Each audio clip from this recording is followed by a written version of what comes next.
Hello friends, स्वागत है आपका आपके अपने लीगल चैनल सोच पर प्रहार में। मैं हूं एडवोकेट सनी शर्मा और दोस्तों आज के इस वीडियो में मैं डीवी केस से संबंधित एक निर्णय आपको बताने वाला हूं।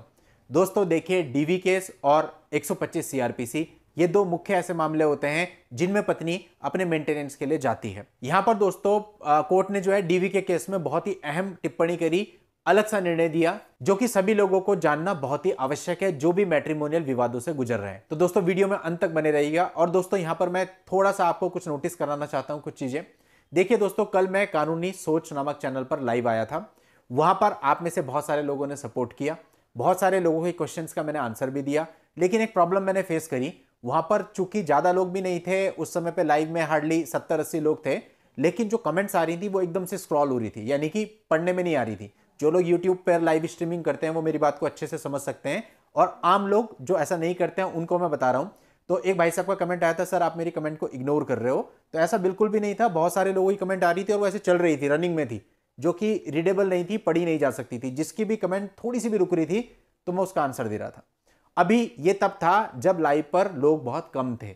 तो दोस्तों ये प्रॉब्लम आगे भी आ सकती है, क्योंकि अभी हम सोच पर प्रहार पर भी लाइव आपके लिए लेकर के आने वाले हैं नेक्स्ट संडे होपफुली।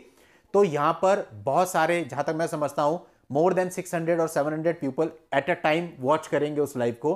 तो वहां पर आपके कमेंट्स रुकेंगे ही नहीं, तो मैं आंसर कैसे करूंगा। ये मैं इसलिए बता रहा हूं ताकि आप लोगों को भी पता चल सके जो उस लाइव को देखेंगे और क्वेश्चंस पूछेंगे, क्योंकि जब आपका क्वेश्चन मुझे दिखेगा ही नहीं तो मैं आंसर कैसे दूंगा। तो दोस्तों मैंने यूट्यूब पर कुछ वीडियोस देखे, वहां मुझे पता चला कि कैसे ये पॉसिबल है।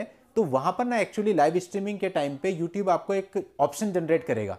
उस ऑप्शन में वो आपसे कुछ पैसे की डिमांड करेगा, 10 रुपए, 20 रुपए, 30 रुपए, इस तरह से छोटी सी अमाउंट। तो वो अमाउंट जैसे ही आप वहां पे डालेंगे तो उससे होगा क्या, आपका कमेंट वो वहीं पे रोक देगा और वो कमेंट आपका रीडेबल हो जाएगा, यानी मैं उसे पढ़ सकता हूं और उसका आंसर भी दे सकता हूं। तो दोस्तों चूंकि मेरा पहला लाइव स्ट्रीम था तो मैंने ये ऑप्शन ऑन ही नहीं कर रखा था। तो दोस्तों ये मिस्टेक मेरी साइड से थी। तो अभी मैंने यूट्यूब पर इस बारे में सब कुछ देख लिया है, कैसे इस चीज को मैनेज करना है वो सब चीजें समझ ली हैं। तो मैं वो ऑप्शन अगली बार ऑन कर दूंगा। यदि आपको लगता है कि आपकी कमेंट नहीं रुक पा रही है, ऊपर जा रही है, तो आप उस ऑप्शन को यूज कर सकते हैं। अगर किसी को कोई प्रॉब्लम फेस होती है तो नॉर्मल वीडियोज के कमेंट में, किसी भी वीडियो में जाके कमेंट कर दें कि सर मुझे प्रॉब्लम आ रही है, तो मैं कोशिश करूंगा उसको और क्लियर आपके लिए कर सकूं।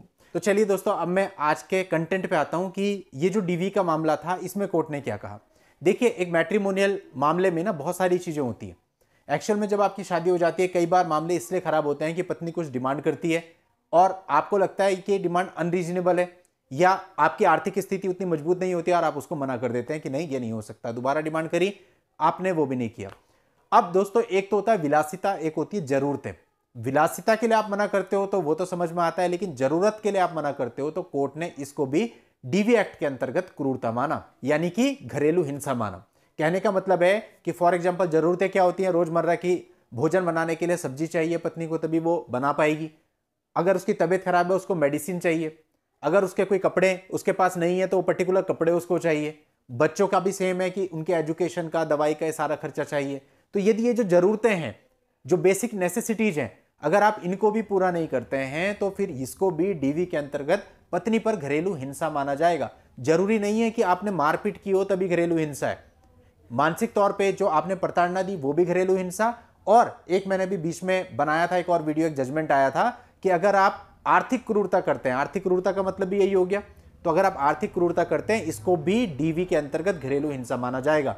यहां पे कोर्ट ने टिप्पणी करी है कि अगर आप पत्नी की जरूरतों को पूरा नहीं करते हैं तो उसको भी पारिवारिक हिंसा माना जाएगा। यानी कि दोनों ही जगह, उस जजमेंट में भी और यहां पे भी, कोर्ट ने यह माना कि यदि पत्नी इतना भी प्रूफ कर देती है कि आप उसकी जरूरतों को पूरा नहीं करते थे तो यह भी डीवी के अंतर्गत पारिवारिक हिंसा है और पत्नी के फेवर में फैसला हो सकता है।